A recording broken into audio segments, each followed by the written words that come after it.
Somos tu mano amiga. Ebullición mental.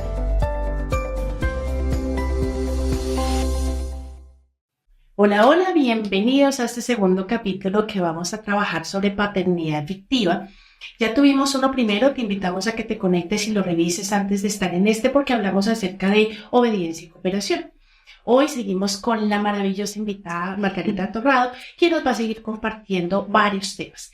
Hay un tema que a mí me viene resonando de manera importante que tiene que ver con la paternidad no efectiva, sino reactiva, donde yo termino reaccionando de manera permanente y al son que me toque en bailo, y pues la paternidad a veces cuando es tan reactiva pues puede generar algunas desmanes o puedo tener algún incremento emocional que tal vez no es proporcional a lo que estoy viviendo y eso puede generar problemas. Yo tengo muchos papás que me dicen en consulta como: ay, es que no sé qué hacer, es que me tocan las teclas y yo ahora no puedo finalmente hacerlo, es que me activa de manera permanente, es que él es el que hace y yo reacciono. Si eso te pasa a ti, pues por favor quédate con nosotros para que puedas escuchar cómo vamos manejando estos temas y cómo los vamos resolviendo.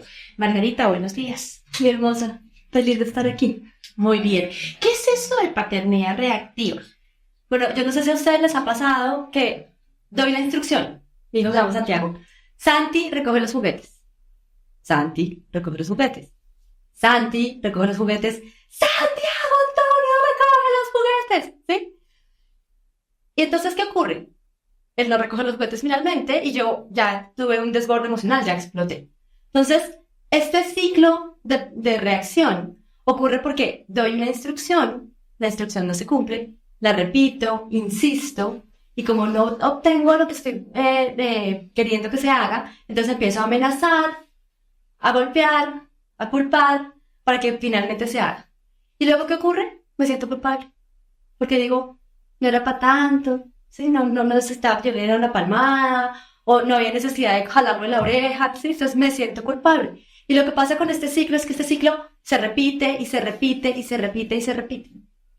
Entonces, en esta reacción, yo lo que estoy haciendo es, primero, maltratar al niño o niña, y segundo, estoy generando un patrón que va a estar inmerso en nuestro hogar para todas las actividades que se realicen. O sea, no solo recoger los juguetes, ni la bañada, la vestida, no. Entonces, realmente eso hace que el ambiente sea incómodo e insostenible. Y esto termina siendo una batalla campal.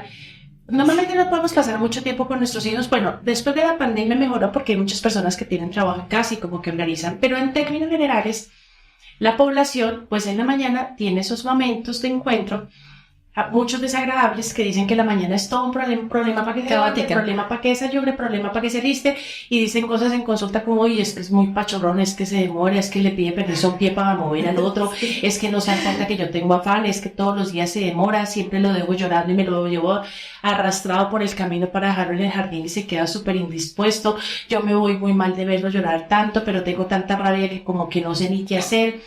Y por la noche, pues lo mismo, porque llego cansada del trabajo, porque tengo que preparar la cena, porque tengo que estar pendiente de las tareas, porque ahora la lucha para que se acueste porque son las 11 y no ha querido dormir, y el otro día lo mismo, y al otro día lo mismo, y al otro día, o sea, los pocos tiempos que está conmigo, estamos en pelea.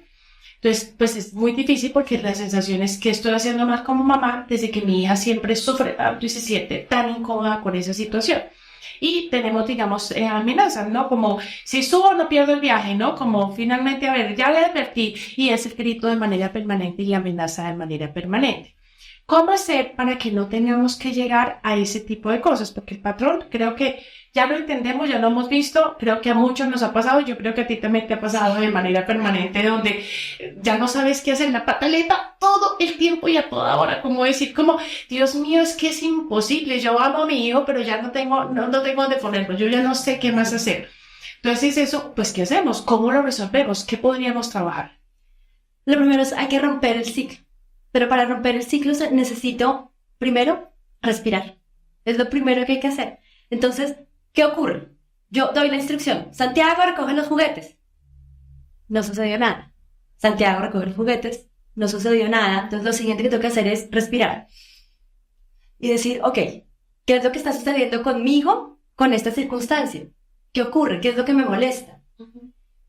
Y luego hay que hacerme otra pregunta y es, ¿cómo estoy y cómo me siento? Porque a veces la recogida de juguetes no es realmente lo que me está molestando. Lo que me está molestando es que vengo cansada del trabajo, tuve un día horrible en la oficina y estoy súper estresada, me quiero acostar a dormir y realmente quiero como que rapidito pueda yo despacharme de la rutina de la noche para irme a acostar, ¿sí? Entonces realmente la pregunta es, ¿qué está sucediendo conmigo con esto que está ocurriendo? Y luego entonces digo, ok, la siguiente pregunta sería, ¿qué necesita mi hijo para poder hacer la instrucción? Entonces, en el ejemplo que les estaba dando de los juguetes, entonces, Santiago recoge los juguetes, no lo recogió, Santiago recoge los juguetes, no lo recogió. Entonces digo yo, ok, ¿qué pasa conmigo? Estoy cansada, día horrible, me quiero acostar ya. ¿Qué necesita mi hijo? Tal vez lo que necesita es acompañamiento. Entonces me acerco y le digo, mi amor, vamos a recoger los juguetes. ¿Qué quieres recoger primero? ¿Los bloques amarillos o los bloques azules? Oye, sé, hagamos una competencia. Yo recojo estos y tú estos. Y finalmente la actividad termina siendo muy rápido y de manera amable y de un momento, hasta resulta siendo un momento de conexión con el niño. Entonces, esta actividad diaria que hago todos los días, que se estaba convirtiendo en una tortura, termina siendo un momento chévere. Uh-huh. Pongamos el ejemplo de la rutina del día a día, que es lo que los papitos van a necesitar, porque necesitan, saquen por favor lápiz y papel y anoten todo lo que les vamos a decir en este momento porque les vamos a resolver la vida. Desde la mañana en adelante hasta que finalice la jornada. Entonces, vamos a levantarnos para el colegio y demás. ¿Cómo debería ser esa levantada desde chinito para que no fuera el tema reactivo que estamos hablando, sino la manera adecuada? Entonces llegó, está dormido, ya tenemos que levantarlo para el jardín, lo levanto con tiempo suficiente para poderlo hacer, porque a veces sucede que lo levanto ya muy justo de tiempo, entonces pues obviamente desde ahí para allá todo Ya estamos estamos a la carrera. Entonces si por ejemplo el niño entra al jardín, no sé, 8 de la mañana, pues no sé, desde las 6, dependiendo de la distancia, empiezo con los preparativos para que vaya con un tiempo adecuado y pues para que yo tampoco esté tan tensa. Obviamente al día anterior nos dormimos temprano para poder tener las horas de sueño, porque a veces obviamente nos acostamos muy tarde porque el niño no quería dormir, son 11, 12 de la noche, todavía no se quiere acostar y está despierto, mami no tengo sueño, revoloteando para la casa, brincando en la cama, haciendo cosquillas, abriéndote el ojo, o sea, un montón de cosas y al otro día no te puedes levantar a las 4 o 5 como si no pasara nada, si no puede ser difícil. Entonces, ¿cómo hacemos desde la mañana y vamos el paso a paso de la mañana, el desayuno, no sé qué tanto, hasta el jardín? Porque pues yo creo que eso nos puede servir muchísimo de tener un paso a paso y una nueva implementación desde ya. O sea, a partir de mañana puedes hacer esto y te va a funcionar un montón. Lo primero es tener en cuenta en qué septenio está tu hijo. O sea, si está entre los 0 y los 7 años, o entre los 7 y los 14, o inclusive los 14 a los 21. Porque dependiendo de eso, el grado de autonomía del niño es diferente para realizar las actividades. Una vez tenga claro yo eso, pues voy a establecer unas rutinas. Entonces, niños pequeños de 7 años, yo establezco si lo voy a bañar en la mañana, si lo voy a bañar en la tarde, cómo es el desayuno, si antes o después, ¿sí?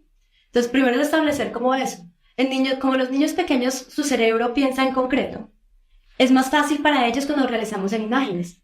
Entonces, yo tengo, por ejemplo, un ebook en donde tú puedes recortar las imágenes y generar con ellos esta rutina. Entonces, nos vamos a bañar, y que ellos lo vean visualmente para que lo tengan claro.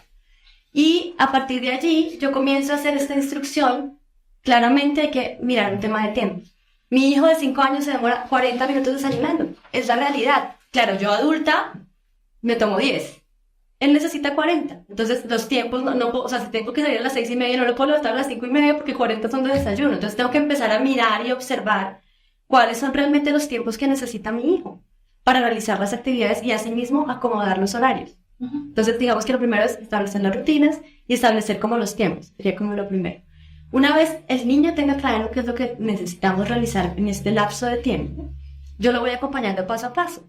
Porque los niños van formando sus funciones ejecutivas, las funciones ejecutivas del cerebro.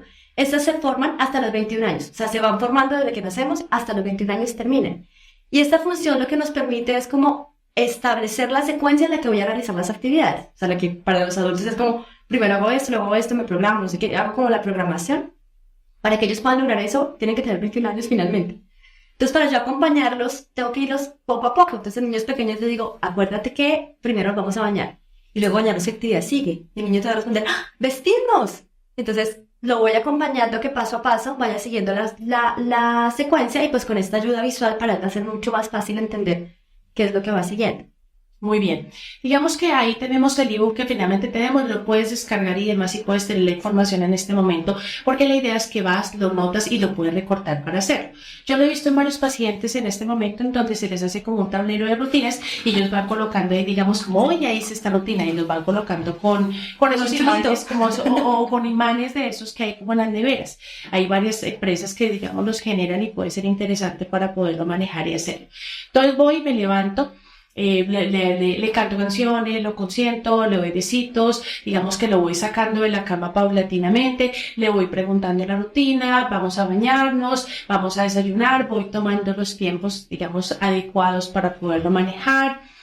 Para vestirnos y demás. ¿Qué pasa si en ese momento de pronto no funciona? Que de pronto yo me levanto bien, el chinito nada que se levanta y no come y bota la comida y se la onda y se manchó el uniforme. O sea, ¿qué pasa? ¿Cómo manejamos esos momentos? Después vamos a hablar de las otras etapas y te voy a preguntar de los siguientes. Estamos hablando del primer porque estamos hablando del primero, entonces no te vayas si tienes un niño adolescente y demás, pues quédate para que finalmente puedan ver lo que sucede en el otro. Pero por ahora vamos a ver este primero.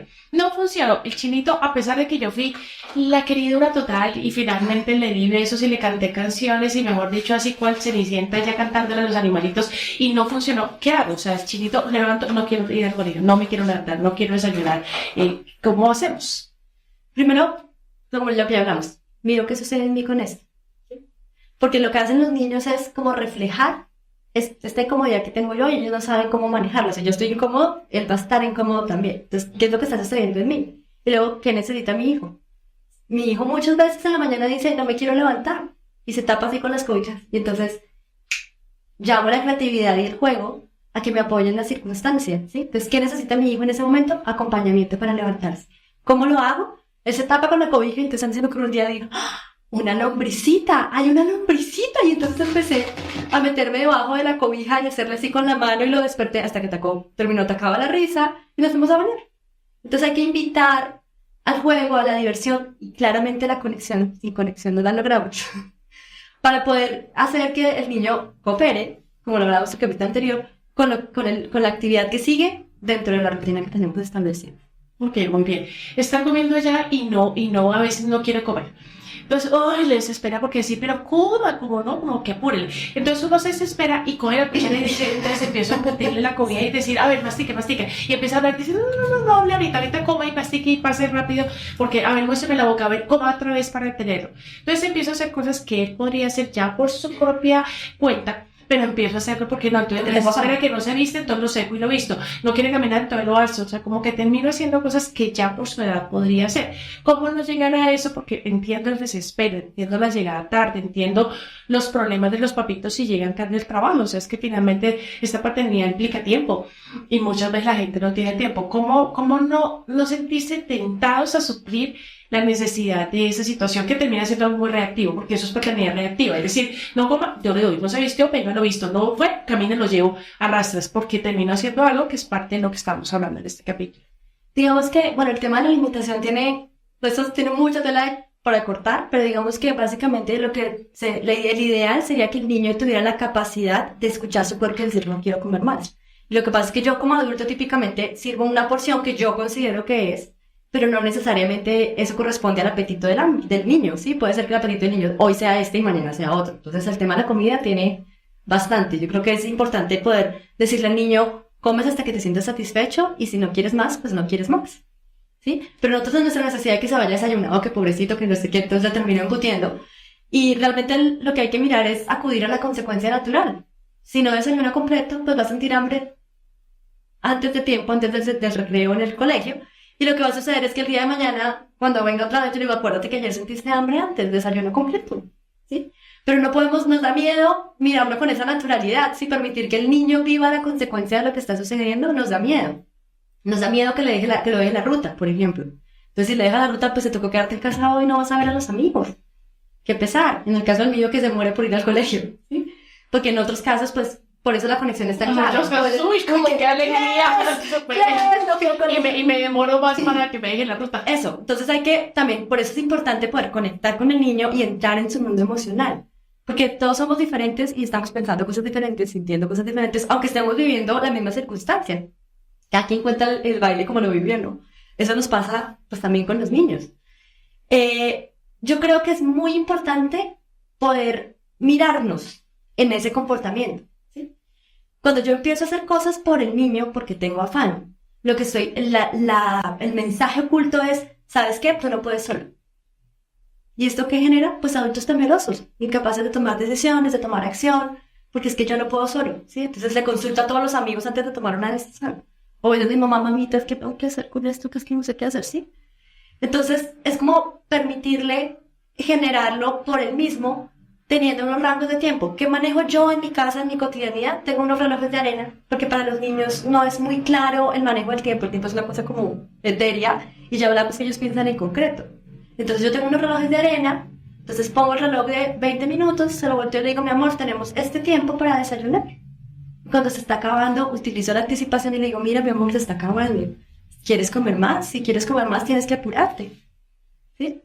Pero todo el tiempo desde un lugar amoroso, porque si yo estoy, apúrale, pues él se va a poner también alterado y se va a poner a la defensiva. Y entonces su reacción va a ser resistencia. No quiero, no, ¿sí? Entonces tiene que ser desde un lugar tranquilo, porque yo al final estoy modelando el comportamiento. De acuerdo, muy bien. Eso, digamos, en esa franja, en este momento. Y creo que también opera igual para la noche. Digamos que serían prácticas iguales en ese momento. Entender cuáles son los ritmos, cuáles son los tiempos y darle los tiempos para lo que se necesitan. Si tenemos que hacer tareas, pues cómo las vamos a hacer. Si es el momento de la cena, si es el momento de dormir, y nos vamos desconectando de manera importante, como ir ya diciéndole al cerebro, ya es hora de dormir y descansar. ¿Cómo preparamos a los niños para ese momento de dormir para que puedan tener el número de horas de sueño adecuados para su edad? Porque cuando son más pequeñitos deben dormir más número de horas. A medida que crecen, pues ya quedamos en el rango de 6, 7, 8 horas más o menos para hacerlo. Pero cuando son más pequeñitos, pues necesitan más tiempo. He leído un montón de investigaciones que cuentan de la importancia de que los niños duerman 10 horas, 11 horas. A veces dicen, no, pero ¿cómo así? Pero pues sí es lo que necesita el cerebro para poder estar bien. Y los niños que desde pequeñitos tuvieron pocas horas de sueño, cuando son adultos tienen varios problemas a nivel nervioso, a nivel psicológico y a nivel fisiológico. O sea, realmente es algo que va a traer consecuencias. Ahorita puede que no lo notes porque el niño pues dice que no pasa nada, pero más adelante va a tener problemas. Y si no quieres tener un niño que tenga enfermedades de cualquier nivel, pues es importante verlo. ¿Cómo empezamos a preparar eso? Listo, digamos que yo soy la mamá, recogí a mi hijo en el jardín, no sé, tiene jornada extendida y lo recogí a las 5 de la tarde porque trabajo. Llego a la casa. ¿Cómo organizamos esa rutina de ese pedacito antes de ir a la cama? Digamos que es importante poder lograr tener actividades que comiencen a hacer que el niño se recoja. O sea, que comience como a ir hacia adentro para que descansar sea más fácil. ¿Sí? Entonces yo comienzo, puede ser, se recomienda, por ejemplo, 0 pantallas 1 hora antes de dormir. Porque la pantalla es un sobreestímulo que no me va a permitir conciliar el sueño fácil. No sé si les ha pasado que uno prende el televisor, son las 4 de la mañana y todavía está ahí. Entonces, con el niño pasa lo mismo. ¿Sí? Entonces, al menos 1 hora antes, no televisión. Igual, la exposición a pantallas en el primer septenio no debe exceder 1 hora, es la recomendación. Sin embargo, cada familia pues maneja su dinámica. Entonces, lo primero es, si lo que se va a hacer es ver televisión, pues no puede ser 1 hora, tendría que ser antes de dormir. 1 hora antes de dormir. Lo otro es realizar actividades introspectivas.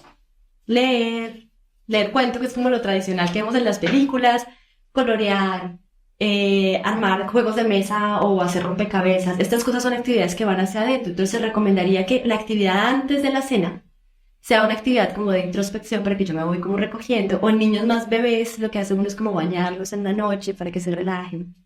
Y luego el tetero, bueno, lo que corresponda, para que haya como una relajación y se puedan, vaya como una introspección. Una cosa que es súper clave, igual que lo hablamos en la mañana, que la rutina esté estructurada en una secuencia que se repita y que hayan elementos que sean identificativos para el niño. Entonces, en los bebés más bebés, pues sería la tina, la pijama, mi muñequito de dormir. En los niños ya más cerca de los 7 años, también hay elementos como el cuento, como otras actividades que él siempre va a marcar como es hora de descansar. Entonces, esa es como la manera manteniendo como la rutina para que se vaya como recogiendo. Hay una cosa que me gustaría aclarar contigo para ver si sí o no. Porque he visto autores que hablan de ir cuento antes de dormir y he visto autores que no lo hablan específicamente en la cama porque acostumbran el cerebro a cada vez que lees te duermes. ¿Podrías aclararme un poco sobre eso? Porque hay algunos autores que dicen, usted quiere que su hijo lea, pero lo que hace es acostarlo, le lee el cuento y el niño se queda fundido. ¿Qué le está diciendo al cerebro? Cada vez que finalmente le lea un cuento, duérmase. Entonces, si yo quiero que el niño sea un lector maravilloso, pues no debería vincular el sueño al cuento. ¿Cómo sería esa dinámica? Porque entiendo el valor del cuento en la noche, pero creo que podría ser en una sillita antes de meterse a la cama y como que lo leí, lo compartí, lo hice y luego lo metí a la camita. Pero cuéntanos tú cómo lo ves. Yo pienso que ahí es clave conocer al niño. Eso es lo primero. Porque el mío es, yo empiezo a leer el cuento y es mamá otro, mamá otro, mamá otro. O sea, él quiere leer 5 más. O sea, mi hijo jamás se queda dormido leyendo el cuento. Él está súper enterado en el cuento. pero efectivamente se hace fuera, lo hacemos fuera de la cama, como una actividad de recogimiento, y luego nos metemos a la cama. Y ya cuando estamos metidos, yo me acuesto en su cama a que se quede dormido y luego me levanto. Es mi caso, pero cada familia tiene sus dinámicas en colecho. Bueno. En mi caso, yo me acuesto con él un rato y en ese espacio, mientras él concilia el sueño, le hago masajito, le canto, le hago piojitos en la cabeza y finalmente él queda dormido. ¿Sí? No, pero es como realizar una actividad, no tiene que ser leer, o puede ser una historia. Dentro de las estrategias tenía el método de paternidad que se llama el cuento del niño. Y lo que hago es, en ese momento de la noche, yo recojo las actividades que hicimos en el día. Entonces luego había una vez un niño que por la mañana se levantó y luego fue al jardín y entonces la mamá lo recogió en el colegio. Le cuento las actividades del día y eso tiene una actividad valiosísima para el niño y es que le permite autoobservarse las actividades del día. Inclusive yo le puedo decir, y ese niño hizo una pataleta y entonces después habló con la mamá y le contó por qué así. Entonces eso le permite como autoobservarse, entonces es súper valioso y ayuda también a recordar ese momento de dormir. Muy bien. Ya vamos a ir cerrando y te quisiera pedir el favor que me contaras para la otra franja de 7 a 14 años, que es una franja que a veces genera mucha dificultad en los padres de pasar del niño al adolescente, al preadolescente, como que no saben muy bien cómo hacerlo. ¿Cómo sería ese tema de la práctica? Porque a veces dicen es que parece que le entregan la información por aquí y lo otro. Yo le hablo y no lo hace, es que finalmente ni se baña el pelo y así se quiere ir para el colegio. Es que mire que finalmente no hace las cosas listas, ya es grande y ¿por qué no hace lo que toca? Era más juicioso cuando era pequeño. Bueno, toda esa cantidad de cosas. ¿Cómo sería la rutina del día a día ya en otra franja? Es importante tener en cuenta que durante esa etapa ellos están comenzando a autodescubrirse. Es la etapa como del descubrimiento, como de... Claro, antes los papás son los héroes, entonces, y en esta etapa ya empiezo yo a decir como, bueno, yo no quiero ser igual a mi mamá. Olvídense que ni de riesgos como mi papá, ¿sí? Empiezan como a autodefinirse. Y entonces, en estas etapas lo que hay que hacer es marcar los límites de manera amorosa. Entonces, nos bañamos todos los días, no es negociable. Y bueno, no te quieres lavar el pelo todos los días, pero entonces, al menos 3 veces por semana te lo tienes que lavar, ¿sí? Y yo marco el límite. Y a pesar de que ellos están que son ni chiquitos ni grandes, siguen necesitando acompañamiento. Las funciones ejecutivas aún no están completamente desarrolladas. Entonces, por ejemplo, alistas la ropa la noche anterior porque si no la alistas mañana se te va a hacer tarde y yo lo acompaño y valido que haya listado su ropa, su uniforme, que haya limpiado los zapatos, bueno, lo que corresponda. Entonces, igual tengo que hacer un acompañamiento. Y puedo también generar con ellos la rutina. Ya pueden ellos... Claro, con el bebé la voy generando yo y luego hay ciertas cosas que pueden elegir ellos, lo que hablamos por ejemplo de la ducha, así con la tina o en la ducha, o pueden elegir ciertas cosas en el primer septenio. En el segundo ellos ya son más partícipes, entonces yo les puedo preguntar cosas como ¿qué prefieres primero? ¿Quieres desayunar o te quieres bañar? Y genero la rutina con él. Y eso le permite, pues, que lo identifique él, ¿sí? O mira, tienes que hacer... bañarte, luego peinarte, porque cuando son preadolescentes la peinada es todo un reto, peinarte, te vas a vestir, no sé qué dice más, ¿cuánto te vas a tomar para peinarte? Mamá, 20 minutos, ok, 20 minutos, eso quiere decir que te toca levantarte a las 4:30, te vas a levantar a las 4:30 y uno va con ellos como armándolo para que tengan la capacidad. Funciona súper bien la música. Sí, poner la canción favorita, vamos a poner tu canción favorita, porque todo lo que a mí no me guste. Sí, la canción que tú quieres mientras te vistes. Si tienes el tiempo que dura la canción para vestirse. Y eso los conecta y los ayuda a lograr la rutina. Pero es súper clave conexión. Conexión con él, con su mundo emocional, con lo que está pensando. De acuerdo. Hay algunos elementos interesantes frente a la conversación con los hijos y demás que ayudan en las rutinas para hacer. ¿Qué recomendación quisiéramos hacer frente a eso? Porque a veces nosotros nos volvemos los que interrogamos al niño. ¿Cómo te fue? Bien. ¿Qué hiciste? Nada. ¿Cómo te fue? Igual que todos los días, ¿qué han gustado? No me acuerdo. ¿Tienes tareas para mañana? No sé, tendría que mirar. ¿Cómo te sientes? Pues bien. Entonces, esa es la conversación hoy, mañana, pasado mañana y demás. Decir, es que antes no se callaba con nada y ahora finalmente no lo hacemos. Entonces, un último tip ya para cerrar en este momento y cómo lo haríamos. Para que ellos abran su mundo emocional, tú tienes que abrir el tuyo. El sitio para conectar con ellos es desde la vulnerabilidad. Entonces me siento yo en la mesa a cenar y le voy contando, imagínate, mi día fue terrible hoy, de verdad, me tocó el tráfico, me tocó no sé qué, Betty, ¿qué fue lo que más te gustó de tu día? ¿O qué fue lo que no te gustó de tu día? ¿O qué fue eso que hiciste por un amigo hoy que te hizo sentir feliz? Porque la pregunta no es cómo te fue hoy, porque eso es una cosa como muy genérica, sino yo a través de la conversación, que incluyo mi historia, lo que me sucedió en el día, le voy preguntando, ¿qué te pasó a ti? Entonces yo digo como, yo me estresé muchísimo por ese tráfico, me demoré 40 días, ¿a ti te estresó algo hoy? y él te puede responder. ¿Sí? Entonces es como conversar. Bueno, te agradezco mucho por habernos acompañado. Bueno, gracias por acompañarnos, comunidad de Ebullición, por siempre estar con nosotros, por siempre interactuar, comentando sus preguntas, dejen sus comentarios. Guarda este video si estás en alguna de las redes sociales de nosotros, que es Ebullición Psico. Con eso lo puedes repasar, lo puedes ver, lo puedes compartir, que termina siendo importante. Muchas veces tenemos personas que nos cuentan que les pasa situaciones como esta. Pues acá hay varias estrategias que pueden ser de utilidad para ti. Recuerda que acá estamos dejando un enlace para que puedas dejar un ebook donde con todo lo que nos estaba diciendo Margarita lo puedas encontrar allí en temas de rutinas, que puede ser muy importante. Coméntanos, síguenos y estás muy presto porque vienen el desarrollo de las otras temáticas que queremos trabajar de paternidad efectiva, que pueden ser muy útiles para ti o personas que tú conozcas que les pueda interesar.